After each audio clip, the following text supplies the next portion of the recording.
시청자 여러분, 오늘도 즐거운 하루 보내시기 바랍니다. 오늘의 사연 시작하겠습니다. 예전에 제가 이 글을 처음 올렸을 때 정말 많은 분들께서 따뜻한 공감과 응원의 댓글을 남겨주셔서 너무 감사했습니다. 그 당시 제 마음은 억울함과 분노로 복잡했는데 많은 분들이 제 이야기에 귀 기울여주시고 또 어떤 분들은 당신의 부모님이 분명히 든든하게 여기실 거예요.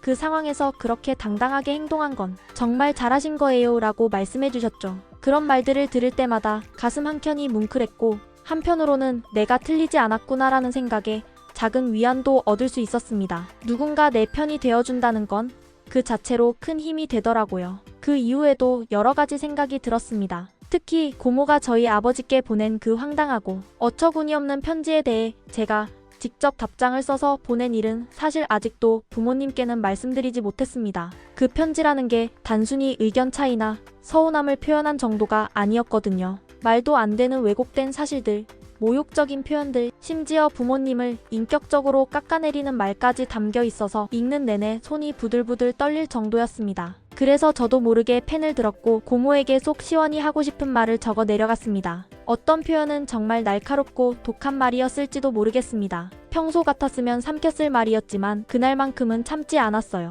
누군가는 대답해야 했고 저는 더 이상 침묵하고 싶지 않았으니까요. 하지만 그 답장에 대해선 결국 부모님께 말씀드리지 못했습니다. 아버지는 예전부터 자신이 가진 형제들에 대해 말씀하실 때마다 복잡한 표정을 지으셨거든요. 분명히 그들이 한 행동들, 특히 작은아버지와 고모가 벌인 소송이나 막말에 대해선 분노도 하시지만 또 한편으로는 어릴 적부터 함께한 피부치라는 이유로 아직도 애잔한 마음을 완전히 버리지 못하시는 듯 했어요. 그래도 내 동생들이지 어쩌겠니. 그 말 속에는 분노와 실망, 애정과 체념이 뒤섞여 있었습니다. 그런 아버지께 제가 고모에게 그런 독한 말을 담은 편지를 보냈다고 하면 아버지가 또 어떤 감정을 느끼실지 감히 짐작도 되지 않았어요. 어머니께도 아직 말씀을 못 드렸습니다. 어머니야말로 고모 때문에 그리고 작은아버지 때문에 가장 많은 상처를 입으신 분인데 제가 그들을 향해 쓴 그 답장을 들으시면 순간적으로는 속이 시원하시다고 생각하실 수도 있을 겁니다. 그래, 내가 잘했다. 누군가는 그렇게 말해줘야 해.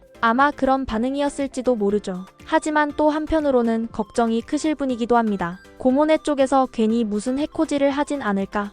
혹시라도 나중에 문제가 되진 않을까 하는 걱정이 앞서실 겁니다. 어머니는 평생을 참고 또 참으며 살아오신 분이라 사이다 같은 한마디 뒤에 따라올 후폭풍을 더 걱정하시죠. 그래서 결국 그 편지는 저 혼자만의 속풀이로 남겨두기로 했습니다. 그렇게 시간이 흐르던 중 얼마 전 정말 뜻밖의 상황에서 작은아버지를 우연히 마주치게 되었습니다. 솔직히 말하자면 작은아버지라 부르기도 싫습니다. 하지만 글을 쓰는 입장에서 독자분들의 이해를 돕기 위해 편의상 그렇게 지칭하겠습니다. 그날 작은아버지를 마주쳤을 때 느낀 감정은 단 하나였습니다. 분노. 분노와 함께 갑자기 심장이 뛰기 시작했고 손끝까지 피가 몰리는 듯한 기분이었습니다. 온몸이 떨릴 정도였어요. 입으로 뭔가 말은 해야 하는데 목이 메어 나오지 않았고 내가 하고 싶었던 말의 반도 제대로 하지 못했습니다. 그래도 필사적으로 정신을 차리며 꼭 해야 할 말 몇 마디는 꺼냈습니다. 당신 어떻게 그럴 수 있습니까? 그 은혜를 그렇게 짓밟습니까? 그 짧은 한마디에도 제 분노와 실망 그리고 억장이 무너진 감정이 담겨 있었어요. 작은아버지는 저희 아버지보다 무려 15살이나 어리십니다. 아버지가 성인이 된 후에야 태어난 동생이니 사실상 세대가 다른 형제죠. 그 때문에 어머니께서 결혼하시고 나서는 어린 시동생이던 작은아버지를 아들처럼 키우다시피 하셨습니다. 밥 챙기고 옷 입히고 도시락 싸서 학교 보내고 그야말로 친어머니 같은 정성을 쏟으셨던 거죠. 더 놀라운 건 작은아버지의 대학 등록금조차 저희 어머니가 친정의 작은 외할아버지께 돈을 꿔서 마련해 주셨다는 사실입니다. 당시에는 할아버지가 경제적으로 넉넉하지 않으셨고 학비를 내주는 일도 마뜩지 않게 여기셨는데 어머니가 계속 설득하고 우겨서 결국 작은아버지가 대학을 다닐 수 있었다고 들었습니다. 그 모든 게 어머니의 희생과 헌신 덕분이었는데도 작은아버지는 그 은혜를 잊은 채 어머니께 믿기 힘든 막말을 퍼부었습니다. 그 막말의 내용은 제가 전에 올렸던 글에서도 살짝 언급했지만 다시 떠올릴 때마다 치가 떨립니다. 소송이 끝나고 얼마 지나지 않아 작은아버지가 어머니께 전화를 했는데 그 자리에서 재산 분배가 공평하지 않다며 따지듯 말하더랍니다. 이년아, 네가 우리 아버지 재산을 다 착취를 해놓고 그딴 궤변으로 나오면 내가 넘어갈 줄 알아? 반드시 내 목 다 찾아낼 거야. 이게 과연 자식처럼 키워준 형수에게 할 말입니까? 어머니는 차분하게 모든 재산에 대해 설명하고 상황을 알려드렸다고 합니다. 그럼에도 불구하고 돌아온 말이 저런 막말이라니요. 너무나도 분하고 억울해서 저는 그 얘기를 듣고 밤새 잠을 이루지 못했습니다. 그 어린 나이에 어머니가 손수밥을 지어 먹이고 도시락을 싸주며 학교를 보내줬던 시동생이 이제는 나이가 들어서 도리어 은인을 짓밟고 험한 욕설을 내뱉는 존재가 되어 돌아왔다는 사실이 너무도 비극적으로 느껴졌습니다. 어머니가 그 전화를 끊고 나서 얼마나 상처받으셨을까요? 아들처럼 품었던 동생에게서 돌아온 말이 고작 그런 욕이었다는 사실에 얼마나 마음이 찢어지셨을까요? 이 모든 일이 지나고 나니 저는 더욱 단단해졌습니다. 앞으로는 더 이상 침묵하지 않을 겁니다. 저를 그리고 제 부모님을 지키기 위해서라도 할 말을 하고 부당한 상황에선 절대 고개 숙이지 않으려 합니다. 저와 같은 일을 겪는 분들께 꼭 전하고 싶습니다. 침묵은 때로는 미덕이 아닙니다. 때론 목소리를 내야 나와 내 가족을 지킬 수 있습니다. 더 이상 희생만 하지 마세요. 더 이상 참기만 하지 마세요. 우리는 그런 대우를 받을 이유가 없는 당당한 사람들입니다. 그 사실을 알게 된 지 몇 년이 지난 지금에 와서야 왜 이제서야 부모님께 그 얘기를 하시는지 정말 이해가 되지 않았고 그로 인해 마음속 깊은 곳에서부터 분노가 치밀어 올랐습니다. 그동안 왜 한 번도 말씀하지 않으셨는지, 왜 그 시점에서 바로 말씀해주지 않으셨는지 묻고 싶었지만 속으로는 너무 화가 나서 차마 여쭤보지 못했죠. 결국 용기를 내어 부모님께 그 뒤에 혹시 또 연락이 온 건 없으셨나요? 하고 조심스럽게 여쭤봤습니다. 그러자 부모님은 아니, 그 이후로는 한 번도 연락이 없었다라고 담담하게 대답하셨습니다. 그 말 한마디에도 저의 분노는 가라앉지 않았습니다. 제가 느낀 분노는 단순한 서운함을 넘어선 것이었습니다. 늦둥이로 태어나 어머니를 대신해 빈틈없이 엄마 역할을 해주신 형수에게 그런 모욕적인 욕설과 비난을 하는 사람이 세상에 과연 존재할 수 있을까 하는 생각에 깊은 충격을 받았습니다. 그것도 하필이면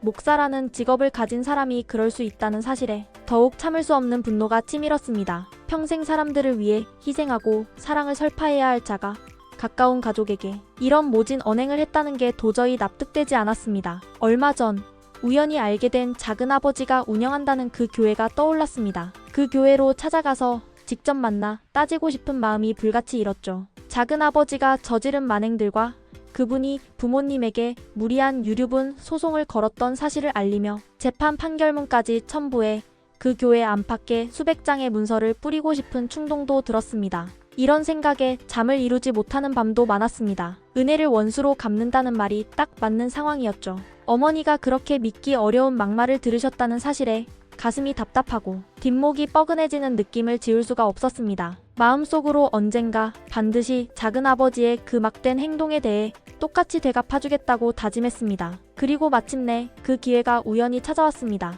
얼마 전 저의 육촌 동생 결혼식에서 작은아버지 부부를 마주치게 된 겁니다. 그 결혼식에는 저희 가족 중에서 저 혼자만 대표로 참석했는데 식사 시간에 예식장 식당에서 작은아버지 부부가 식사하는 모습을 보았습니다. 저는 의식을 차리고 그분들에게 다가가 옆자리에 앉아 정중히 인사를 드렸습니다. 그런데 저를 보는 대신 작은아버지 부부는 서로 다른 곳을 쳐다보며 아예 인사를 받지 않는 태도를 보였어요. 너무 당황스러워 다시 한번 더 큰 소리로 인사를 했습니다. 그러자 주변에 있던 사람들이 하나둘 쳐다보면서 마지못해 하며 인사를 받아주더군요. 저는 망설임 없이 바로 본론으로 들어갔습니다. 재산 소송 전에 항소를 한다고 했는데 왜 아직까지 아무런 움직임이 없는 건가요?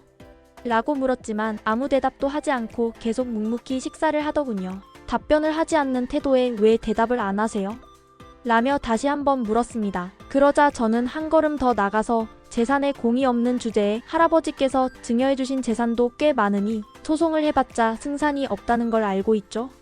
라고 물었습니다. 작은아버지는 이 말을 듣고 주변을 두리번거리며 누군가 듣고 있나 조심스러운 눈빛을 보였고 결국 아무 말도 하지 않았습니다. 그 순간 작은아버지가 주변 눈치를 보며 조심하는 모습이 어쩐지 우습게 느껴졌습니다. 한편으로는 너무 화가 나서 속에서 끓어오르는 욕설을 터뜨리고 싶은 마음을 간신히 참으면서도 긴장이 돼서 무슨 말을 했는지 정확하게 기억이 나지 않지만 최대한 기억나는 대로 적어보려고 합니다. 그날 저는 온몸에 힘이 들어가고 떨렸지만 그동안 쌓였던 분노와 억울함을 쏟아내지 않으면 안 될 것 같아 용기를 냈습니다. 얼마나 속이 터졌는지 이 상황을 다시 마주한 그 순간만큼은 작은아버지의 행동 하나하나가 머릿속에서 계속 맴돌며 가슴 한복판을 후벼 파는 것 같았습니다. 작은아버지가 주변 눈치를 그렇게 볼 줄 아는 사람이었다는 사실이 솔직히 말해서 참 웃기면서도 아이러니하게 느껴졌습니다. 평소에는 교회 목사라는 타이틀을 달고 사람들 앞에서는 거만하고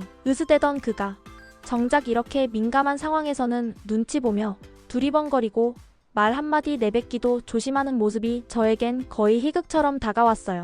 하지만 한편으로는 너무 화가 나서 입에서 욕이 먼저 튀어나오려 하는 걸 간신히 참느라 속이 끓었고 떨리는 손과 목소리 때문에 그 자리에서 무슨 말을 어떻게 했는지도 잘 기억이 나지 않습니다. 그래도 기억나는 한도 내에서 최대한 자세히 적어보려고 해요. 작은아버지, 아니 박 목사님, 영시에 있는 차명교회를 운영하신다고 들었는데요. 그 교회의 목사라는 직함에 어울리는 행동인지 정말 묻고 싶습니다. 할아버지와 할머니를 이혼시키려 부부를 갈라놓기 위해 온갖 술수를 부리셨고 재산을 갈취하려는 목적으로 할머니를 여러 번 강제로 집에서 끌어내셨다는 사실 알고 계십니까? 할아버지를 협박하다가 뜻대로 안 되니까 분을 참지 못해 할아버지의 발등을 막대기로 내리쳐 골절까지 입히셨다는 끔찍한 사실도 알고 계신가요? 그뿐만이 아닙니다. 할아버지 가슴을 머리로 들이받아 할아버지께서 몇 년 동안 겨울마다 끊임없이 기침하며 고생하신 건 또 무엇입니까? 이 모든 상처와 고통의 시간이 당신 때문에 시작된 거예요. 게다가 할아버지와 할머니가 돌아가신 뒤에는 말도 안 되는 유류분, 소송을 우리 부모님께 제기했다가 소송 비용까지 우리 부모님이 물어주라는 판결이 난 사실도 알고 계십니까? 그 후에 당신에게 키워진 것이나 다름없는 우리 엄마에게 전화해서 쌍욕을 퍼부으며 배은망덕한 짓을 했던 것도요. 이 사실들 당신 교회 신도들은 과연 알고 있겠습니까? 모르고 있을 거라 생각합니다. 제가 곧 그 교회에 직접 찾아가서 이 모든 진실과 내 연락처가 적힌 종이 수백 장을 뿌릴 예정입니다. 그리고 연락 오는 사람 모두에게 사실 확인을 해줄 테니 각오하시기 바랍니다. 이렇게 말하고 나니 작은아버지는 최대한 태연한 척하려 했지만 손에 든 물잔이 심하게 떨리는 것이 역력했습니다. 그 모습을 보는 순간 내 말들이 제대로 통했구나 싶었어요. 옆에 있던 작은엄마라는 사람은 떨리는 목소리로 저에게 조용히 다가와서 지나간 과거를 이렇게 들춰서 뭐가 좋겠냐면서 서로 상처만 주는 일이라며 말리려 했습니다. 하지만 저는 그 말을 들으며 속으로 더욱 단단히 결심했죠. 아무리 애써 외면해도 진실은 언제나 드러나게 되어 있고 진실을 외면하는 자에게는 반드시 책임이 따르는 법이라는 것을요. 그 얘기를 꺼냈을 때 저는 조심스럽지만 단호하게 말했습니다. 당신네가 과거에 저지른 일들 그리고 그 모든 추악한 행동들이 당신네 교회 신도들에게 알려져야 할 권리가 있지 않을까 싶어요. 그냥 막연한 생각이 아니라 교회라는 공동체 안에서 목사와 그의 가족이 어떤 사람인지 똑똑히 알아야 할 사람들이 있다는 마음에서 나온 말이었죠. 그리고 그뿐만 아니라 당신네 자식들, 즉 작은아버지와 작은엄마가 그렇게 행동한 진실을 가장 가까이서 공유해야 할 사람들도 당연히 알아야 한다고 분명히 말했습니다. 이 일은 단순히 저 개인과 우리 가족만의 문제가 아니고 그들의 후손들, 그 교회를 다니는 신도들 모두에게 정직하게 알려져야 할 문제라고 생각했습니다. 하지만 작은엄마는 그 말을 듣고는 다급한 표정으로 저를 말렸습니다. 제발 그런 일만은 하지 말아라. 내 자신에게도 전혀 이득이 되는 일이 아니다. 라고 했습니다. 그런 싸움은 결국 당신 자신만 상처 입게 될 뿐이라고 그만두라고 거듭 부탁했죠. 하지만 저는 그때 작은엄마에게 굳건한 태도로 답했습니다. 만약 내가 이런 말을 해서 혹시 법적으로 걸릴 일이 생긴다면 그건 사실을 말한 명예훼손일 테니 벌금 정도 내면 되는 일 아니냐? 요즘은 이런 벌금을 내려고 돈 버는 것 아니겠느냐? 라며 오히려 당당하게 말했습니다. 저는 오래도록 참아왔고 그들이 저희 부모님께 저질렀던 악행은 한 번도 제대로 된 대가를 치르지 않았다는 점이 너무 억울했습니다. 고모와 작은아버지는 평생 제대로 된 일을 해본 적도 없으면서 오로지 돈 욕심에 눈이 멀어 가족을 해치는 온갖 폐륜적인 짓들을 저질렀습니다. 그런데도 벌을 받지 않고 오히려 피해자인 저희 부모님이 고통을 떠안고 살아야 했던 그 현실이 너무 분통 터졌습니다. 이런 일은 하늘도 사람도 다 함께 분노해야 할 결코 가볍게 넘길 수 없는 심각한 문제라는 걸 말씀드렸습니다. 그 말을 듣고 작은아버지와 작은엄마는 마치 도망치듯 일어나 자리를 떴습니다. 그들이 가는 뒷모습을 보며 저는 가만히 있을 수 없었어요. 그래서 식당 출입문까지 따라가며 다시 한번 말했습니다. 조만간 꼭 그 교회에 가서 작은아버지의 그 끔찍한 폐륜 행위가 적힌 종이들을 뿌릴 거고 그 자리에서 직접 인사드리겠습니다. 그리고는 살짝 비꼬듯 말했죠. 예쁘다고 손 한번 쓰다듬어 준 적 없는 이 조카에게 커피 한 잔 정도는 타주셔야 할 거 아닙니까? 그 순간 저는 너무 떨려서 말문이 막힐 줄 알았는데 의외로 생각보다 말이 술술 나와서 다행이었습니다. 그리고 집에 돌아와서 곰곰이 생각해보니 왠지 마음이 한결 시원해졌습니다. 그동안 가슴속에 쌓였던 억울함과 분노가 조금은 풀린 기분이었어요. 하지만 작은아버지에게 했던 말들을 정말 행동으로 옮길지에 대해서는 아직도 깊이 고민 중입니다. 여러분께 묻고 싶어요. 제가 어떻게 하는 것이 가장 현명한지, 그리고 이 문제를 어떤 식으로 풀어나가는 것이 부모님과 저 자신을 위해서도 좋은지 말입니다. 작은아버지와 고모가 저희 부모님께 끼친 그 폐륜적인 고통과 상처를 생각하면 제가 아무리 행동해도 마음속 분노가 완전히 사라지지 않을 것 같기도 합니다. 그리고 그런 분풀이를 위해서라도 이런 일을 하는 게 맞는 걸까요? 아니면 이런 행동들이 결국은 부모님께도 상처가 될 수 있을까요? 어쩌면 부모님은 제가 그런 식으로 맞서는 것을 바라지 않을지도 모른다는 생각도 듭니다. 어쨌든 지금은 좀 더 시간을 두고 깊이 생각해보려 합니다. 서둘러 결정을 내리기보다는 차분하게 앞으로 나아갈 길을 고민하고 싶습니다. 마지막으로 제 이야기를 읽어주셔서 정말 감사드립니다. 저를 걱정해주시고 저희 부모님의 건강과 행복을 진심으로 빌어주셨던 모든 분들께 진심으로 감사 인사를 전하고 싶습니다. 직접 찾아뵙고 고마움을 전하는 것이 마땅하겠지만 여기에 글로나마 제 마음을 대신 전합니다. 정말 진심으로 감사합니다. 여러분의 응원과 따뜻한 마음에 큰 힘을 얻고 있습니다.